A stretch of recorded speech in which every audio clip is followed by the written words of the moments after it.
욥기 15장 17절에서 35절까지 말씀 함께 읽겠습니다.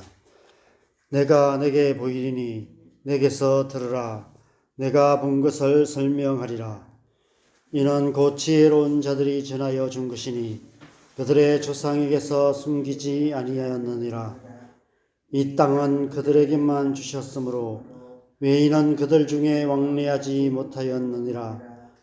그 말에 이르기를 악인은 그의 일평생에 고통을 당하며 포악한 자의 횟수는 정해졌으므로 그의 귀에는 무서운 소리가 들리고 그가 평안할 때에 멸망시키는 자가 그에게 이르리니 그가 어두운 데서 나오기를 바라지 못하고 칼날이 숨어서 기다리느니라.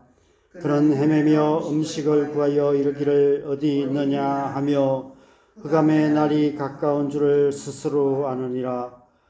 환난과 역경이 그를 두렵게 하며 싸움을 준비한 왕처럼 그를 쳐서 이기리라. 이는 그의 손을 들어 하나님을 대적하며 교만하여 전능자에게 힘을 과시하였음이니라. 그는 목을 세우고 방패를 들고 하나님께 달려드니 그의 얼굴에는 살이 찌고 허리에는 기름이 엉기었고 그는 황폐한 성읍 사람이 살지 아니하는 집 돌무더기가 될 곳에 거주하였음이니라. 그는 부유하지 못하고 재산이 보존되지 못하고 그의 소유가 땅에서 정식되지 못할 것이라. 어두운 곳을 떠나지 못하리니 불꽃이 그의 가지를 말릴 것이라. 하나님의 입김으로 그가 불려가리라. 그가 스스로 속아 허무한 것을 믿지 아니할 것은 허무한 것이 그의 보응이 될 것임이라. 그의 날이 이르기 전에 그 일이 이루어질 것인즉 그의 가지가 풀어지 못하리니 포도 열매가 익기 전에 떨어짐 같고 감람꽃이 곧 떨어짐 같으리라. 경건하지 못한 무리는 자식을 낳지 못할 것이며 뇌물을 받는 자의 장막은 불탈 것이라. 그들은 재난을 잉태하고 죄악을 낳으며 그의 뱃속에 속임을 준비하느니라. 아멘. 엘리바스가 다시 논쟁에 뛰어듭니다. 욥의 주장이 자기들이 옳다고 믿는 교리에 맞지 않았기 때문입니다. 그들의 교리는 인과응보 교리였습니다. 오늘 말씀에서 엘리바스는 자기가 직접 깨달은 것일 뿐 아니라 조상들 가운데 지혜로운 자들이 전해준 말이라고 주장하면서 20절에 악인은 일평생 고통을 당하다가 마침내 멸망을 당한다고 주장하면서 마지막 35절까지는 이 사실을 구체적으로 여러 가지 비유로 설명하고 있습니다. 그런데 만약 그가 주장하는 교리대로라면 악인은 반드시 합당한 고난을 당하는 모습을 우리가 보아야만 합니다. 그런데 지나온 역사를 돌아봐도 그렇고 지금 우리가 살면서 경험하는 것이나 지금 현재 우리 눈앞에 펼쳐지는 현실은 오히려 그 반대인 모습들이 더 많습니다. 악인들이 오히려 형통하는 모습을 탄식하는 시편이 우리의 마음에 더 와닿습니다.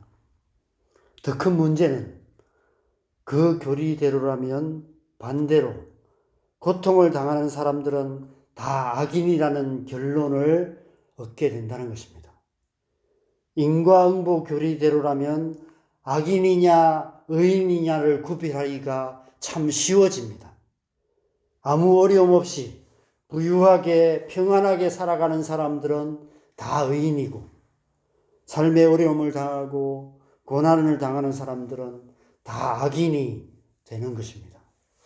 삶의 고통을 많이 당하는 사람일수록 더 악한 사람이 된다는 것입니다. 우리의 신앙에 이 인과응보 교리가 얼마나 깊이 침투해 들어와 있는지 모릅니다. 어쩌면 우리는 하나님의 말씀을 인과응보 교리로 만들어 놓고 있는 것이 아닐까 이런 생각까지 듭니다. 인과응보 교리를 뒷받침해 줄 수 있는 수많은 성경 구절들을 앞세워서 우리가 만든 교리를 가지고 하나님을 향해서 도대체 왜라는 항변을 하기도 합니다.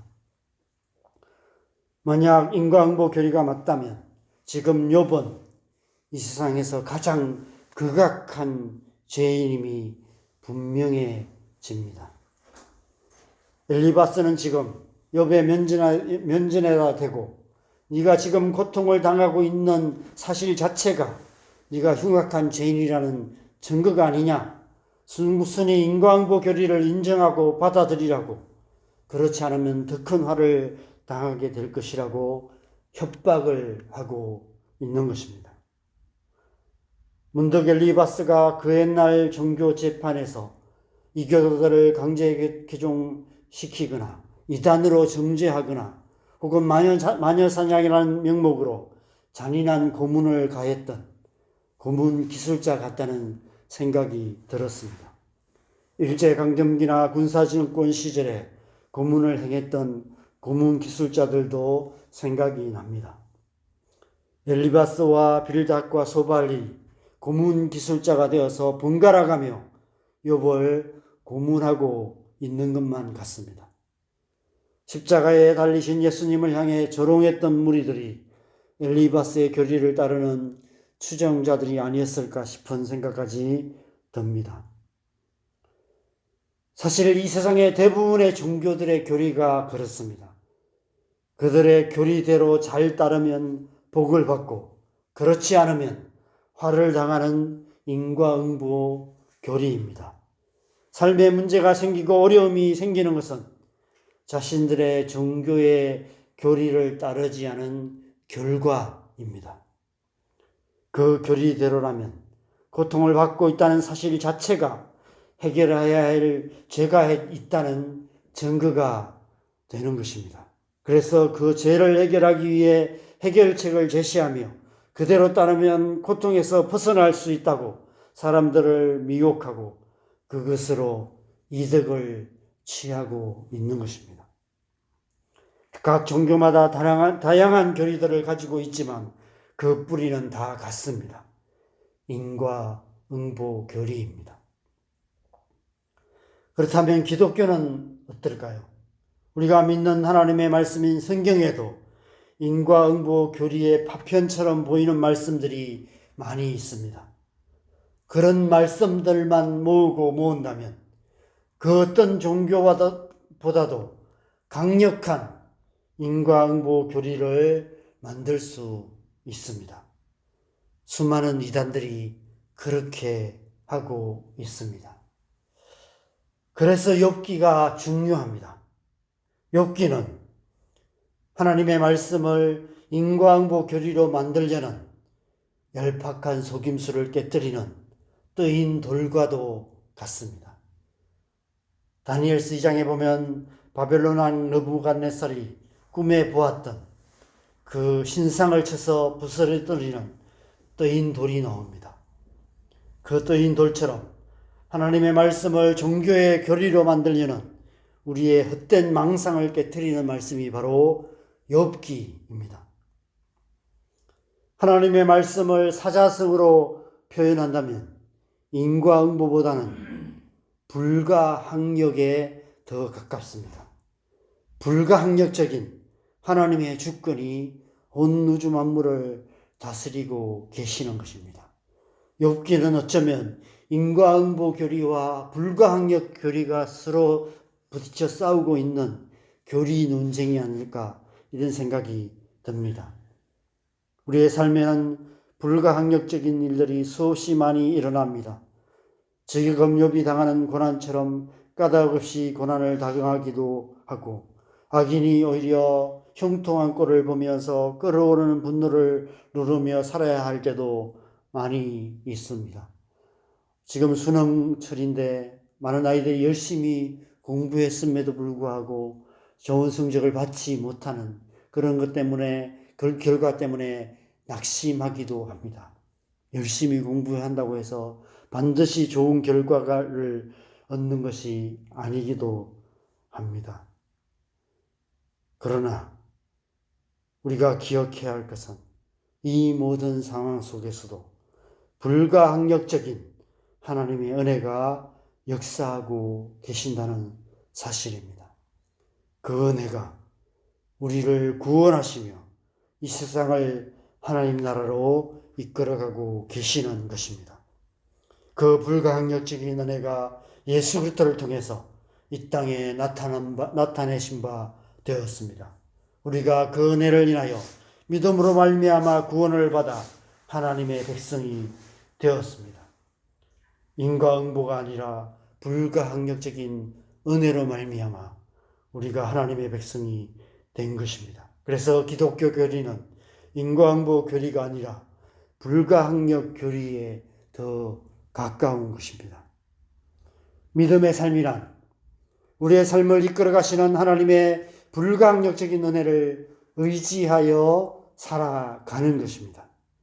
인과응보를 외치는 이 세상의 군중들의 구호 소리에 발맞춰서 세상의 뒤를 따르지 않고 불가항력적인 하나님의 은혜에 우리의 삶을 온전히 내어 맡겨 드리고 그 은혜에 끌려 하나님 나라를 향해서 한 걸음 한 걸음 나아가는 것입니다. 요번 지금까지 그렇게 살아왔습니다. 불가항력적인 하나님의 은혜에 이끌려 살아왔고 하나님을 경외하며 살아왔고 그래서 하나님께서 주신 복을 누리며 살아왔습니다. 그런데 갑자기 반대편에서 또 다른 불가항력적인 힘이 역사하여서 고난의 큰 쓰나미가 그를 덮쳐버렸습니다. 그런 욥을 향해서 지금 종교적 고문 기술자들이 번갈아가며 온갖 고문을 가하고 있습니다.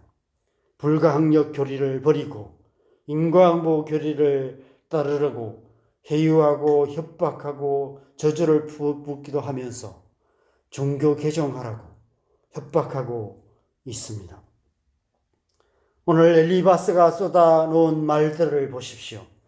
오늘 엘리바스의 말에서 그는 이라는 대명사에 욥의 이름을 넣어서 읽어보시기 바랍니다.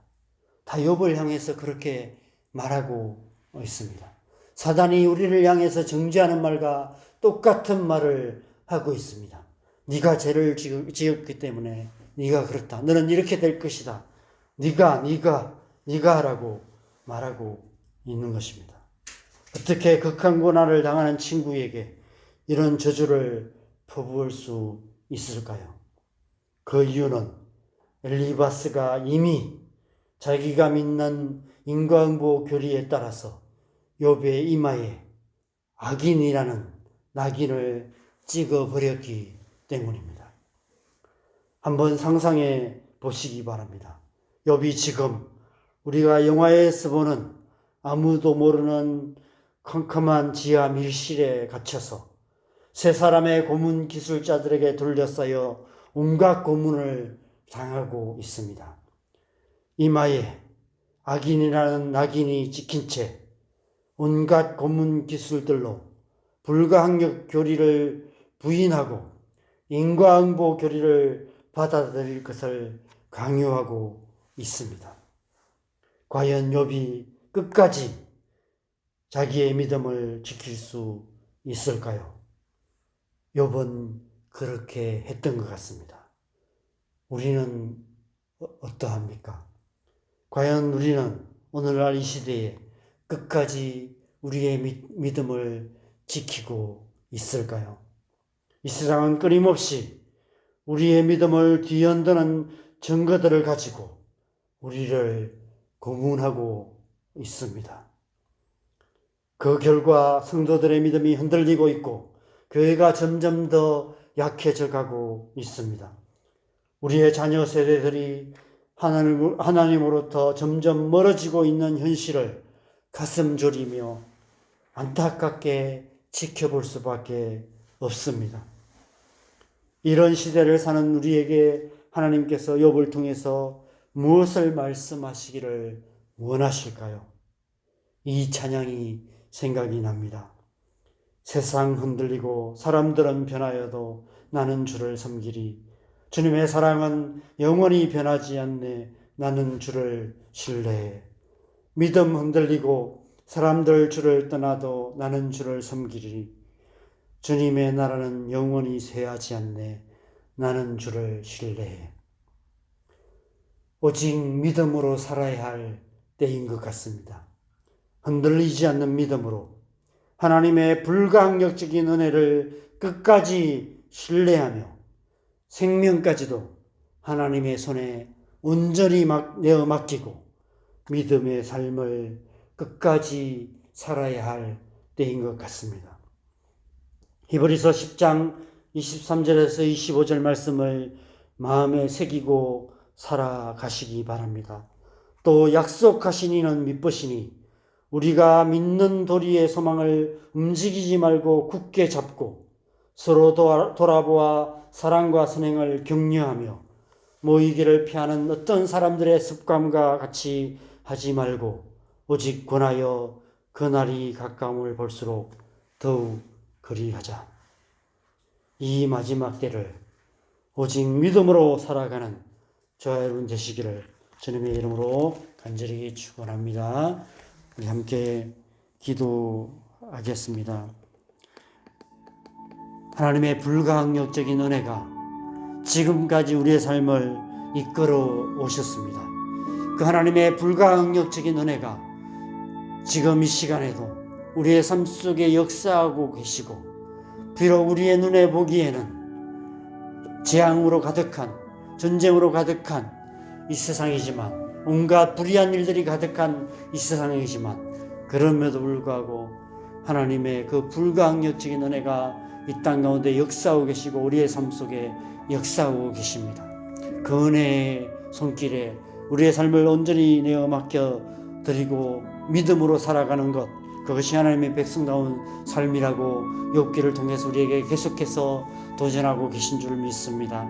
이 아침에 우리 안에 다시 한번 그 믿음 주시도록, 이 시대에, 이 마지막 시대에 흔들리지 않는 믿음으로 오직 하나님의 백성으로, 하나님의 백성답게 살아갈 수 있도록 우리에게 다시 한번 믿음으로 새롭게 하여 주시도록 이 아침에 주님의 은혜를 구하며 함께 기도하겠습니다. 기도하십시다. 하나님 아버지, 이 아침에 우리가 다시 한번 우리의 믿음을 새롭게 하여 주시기를 기도합니다. 이 좌우로 가득한 이 세상, 인과응보의 사상이 가득한 이 세상, 인본주의 사상에 가득한 이 세상 가운데 하나님, 우리가 오직 하나님의 백성으로서 하나님의 백성답게 살아가기 위해서는 우리의 삶 속에 역사하고 계시는 이 놀라우신 하나님의 은혜 앞에 우리가 온전히 삶을 맡겨드리고 믿음으로 살아가는 길밖에 없음을 다시 한번 믿습니다. 고백합니다. 하나님, 우리 안에 이 믿음을 다시 한번 새롭게 하여 주시옵소서.